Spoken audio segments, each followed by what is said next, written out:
Good morning, guys. I want to start off by thanking you for having us. This is special, and I just want to talk about how special this community is. This doesn't happen everywhere. The things that our community does for us, it just does not happen everywhere. So I want to thank you from the bottom of my heart and from our team's heart, just being so accepting of us and having us here and just doing all that you do for us. We never have to ask for anything twice in this community. Just thank you. Just give yourself a hand. Thank you. I also want to thank Pastor Brady and his team for all that they do with the Swansea Tiger Sports Network. You know, you just heard that they're the only group in the state. We're the only place in the state that has this. And sometimes you hear, well, we don't have this and we don't have that. Well, we've got that. All right, we got that. All right, so we're proud of that, and we're excited about all that they do. Just a little bit about me. I'm going into my third year as the head coach of the Swansea Tigers. There's nowhere else I'd rather be. This is an awesome community. I've actually, the past 2 years, my alma mater has opened, and I've had people call me, you need to come back, you need to come back. I have no interest in going back. All right? I like where I'm at.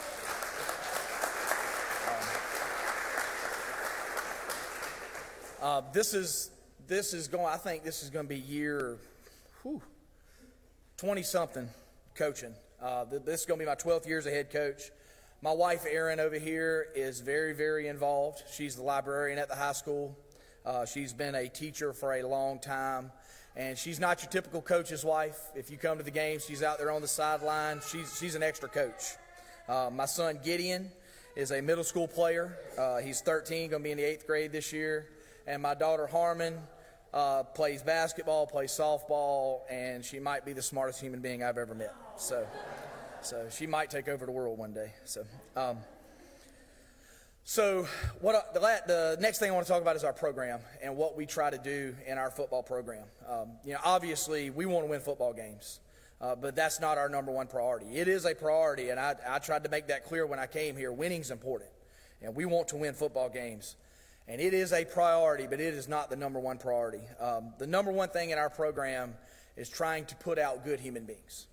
All right, so we have 4 core values in our program, and if you see a lot of the T-shirts that we wear and things of that nature, the acronym is TACT, and everybody always goes, what does that stand for?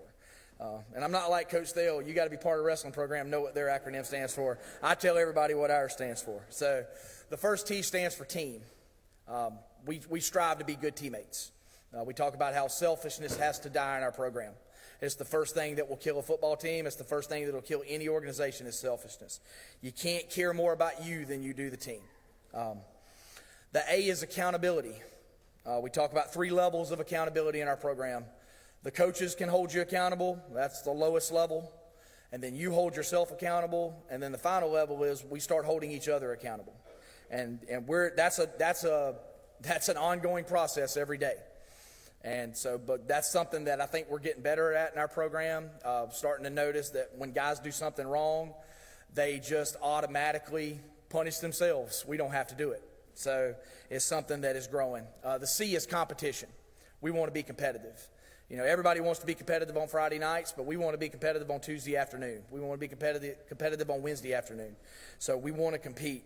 And then the last one is toughness, because you're going to have setbacks in football and life, and we want to be able to meet those things.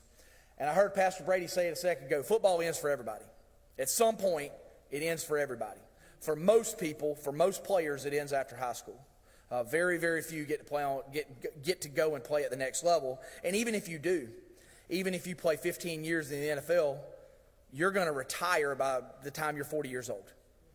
And so football is going to be over for everybody. So what we strive to do in our program is try to teach some lessons that will carry on past football, because, you know, football is going to be over. So we hope that the TACT will carry on with these guys as they go on. So our sincere hope is that we're putting a football program together that you can be proud on and off the field. And again, I thank you for having me today. Appreciate it. Go Tigers.